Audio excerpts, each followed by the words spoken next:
آپ کے پاس اتنی دولت تھی کہ بڑے بڑے جو سردار تھے وہ آپ کے پاس نکاح کا پیغام بھجواتے تھے، لیکن آپ نے سارے لوگوں کے نکاح کو ٹھکرا دیا تھا، نکاح کے پیغام کو ٹھکرا دیا تھا، آپ کسی سے نکاح کرنے کے لیے تیار نہیں ہوتی تھی۔ لیکن جب میرے مصطفیٰ کے ساتھ نکاح کر دیا گیا ہے، اب یہاں عرب والوں میں بات ہونے لگی کہ محمد دولت کی وجہ سے خدیجہ سے نکاح کر بیٹھے ہیں، وہ دولت کی لالچ میں ان کی دولت پہ پلنے کے لیے انہوں نے خدیجہ سے نکاح کیا ہے، دولت کو دیکھ کر کے وہ نکاح کی انہوں نے کیا ہے۔ جب یہ بات حضرت خدیجۃ الکبریٰ کے کانوں تک پہنچتی ہے، خدا کی قسم حضرت خدیجۃ الکبریٰ نے دل میں جب یہ بات کانوں تک آئی ہے تو دل میں یہ بات اٹھنے لگی کہ یہ میرے محبوب پہ لان تان کر رہے ہیں، یہ میرے مصطفیٰ کے دامن کو داغدار کرنے کی کوشش کر رہے ہیں۔ سارے لوگوں کی دعوت کی حضرت خدیجہ نے، اس کے بعد دعوت کھلانے کے بعد کہا تھا کہ کوئی اپنی جگہ سے اٹھ کر کے نہ جائے، سارے لوگ اپنی اپنی جگہ پہ بیٹھے رہیں گے۔ حضرت خدیجۃ الکبریٰ نے کہا کہ جتنی میری دولت ہے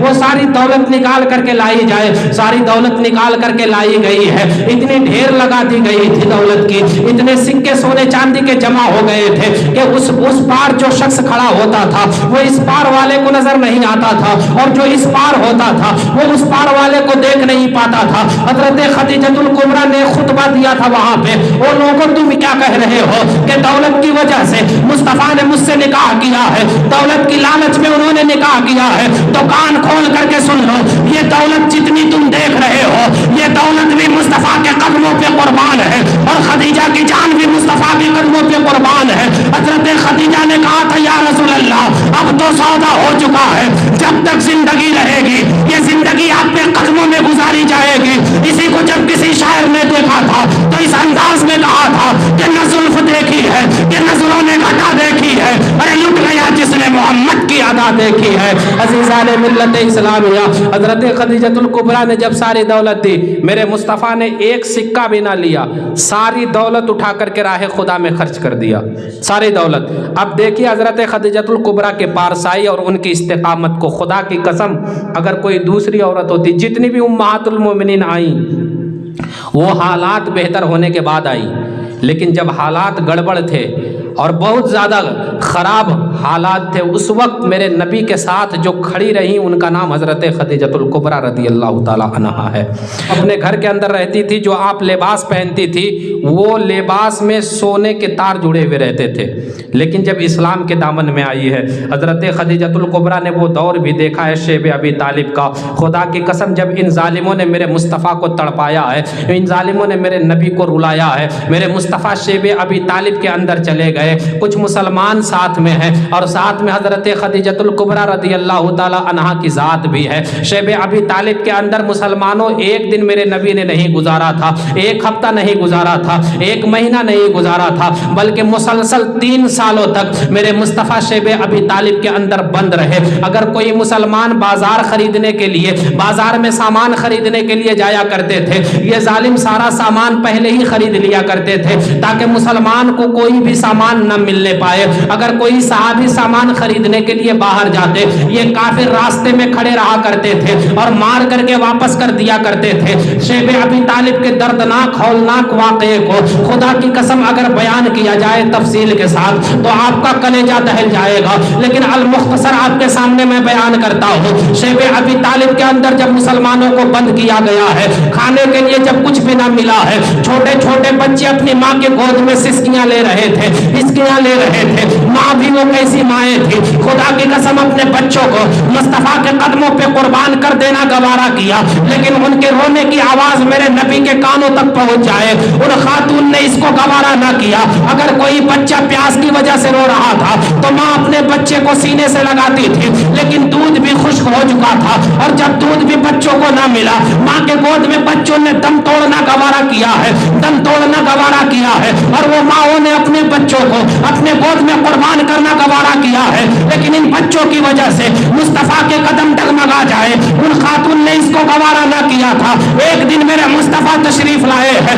میرے مصطفیٰ نے حضرت خدیجۃ الکبریٰ کے چہرے کو دیکھا ہے، حضرت خدیجہ کا چہرہ اترا ہوا ہے، میرے مصطفیٰ نے حضرت خدیجہ کو بلایا ہے، اور بلانے کے بعد کہا تھا خدیجہ کیا ہوا، بھوک لگی ہے۔ حضرت خدیجۃ الکبریٰ نے مسکرا کر کے کہا کہا تھا یا رسول اللہ ایسی ایسی ہزاروں بھوک آپ کے قدموں پہ قربان ہے لیکن ان بچوں کی بھوک نہیں دیکھی جاتی ہے. ایک طرف حضرت خدیجۃ الکبریٰ نے ہاتھ لگایا ہے تو حضرت فاطمہ الزہرا کو نکالا ہے, دوسری طرف سے حضرت زینب کو نکالا ہے اور نکال کر کے سامنے کھڑا کیا ہے. حضرت خدیجہ نے کہا تھا یا رسول اللہ مجھے اپنی بھوک تو گوارا ہے لیکن فاطمہ کا بھوک نہیں دیکھا جاتا ہے. میرے مصطفیٰ نے حضرت فاطمہ کو سینے سے لگایا ہے اور لگانے کے بعد کہا تھا فاطمہ کیا ہوا بھوک لگی ہے؟ حضرت فاطمہ نے کہا تھا یا رسول اللہ یا رسول اللہ مجھے بھوک تو لگی ہے لیکن اس لیے اس بھوک کو آپ کے قدموں پہ قربان کرتی ہوں. میرے مصطفیٰ نے فاطمہ کی انگلی پکڑی ہے اور جہاں درخت کے پتے گرے ہوئے تھے ان درخت کے پتوں کو اٹھایا ہے,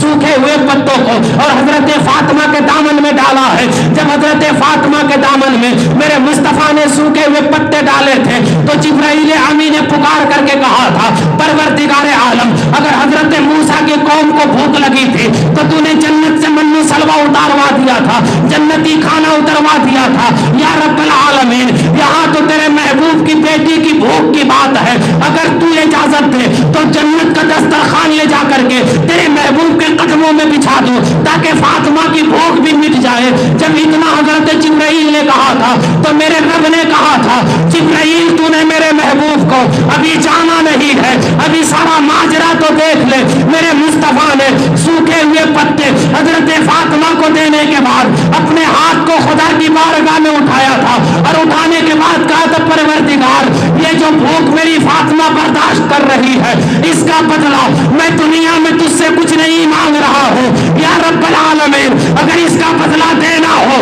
تو کل قیامت کے دن جب میری امت پل صراط سے گزر رہی ہوگی اور گنہگار کٹ کٹ کر کے جہنم میں گر رہے ہوں گے, پروردگار اس فاطمہ کی بھوک کا بدلہ میں قیامت کے دن مانگوں گا اور میرا بدلہ یہی ہوگا کہ میری گنہگار امتیوں کو امن و سلامتی کے ساتھ فاطمہ کی بھوک کے بدلے میں پل صراط سے گزار دیا جائے. عزیزان ملت اسلامیہ حضرت فاطمہ الزہرا کے بھوک کا بدلہ قیامت کے دن انشاءاللہ تعالی دیا جائے گا. لیکن بات حضرت خدیجۃ الکبریٰ پہ کر کے میں اپنی بات کو مکمل کرتا ہوں. خدا کی قسم کون سی قیمت حضرت خدیجۃ الکبریٰ نے اسلام کے لیے نہیں چکائی ہے. حضرت خدیجۃ الکبریٰ کے یہاں ایک وقت وہ وقت بھی آیا,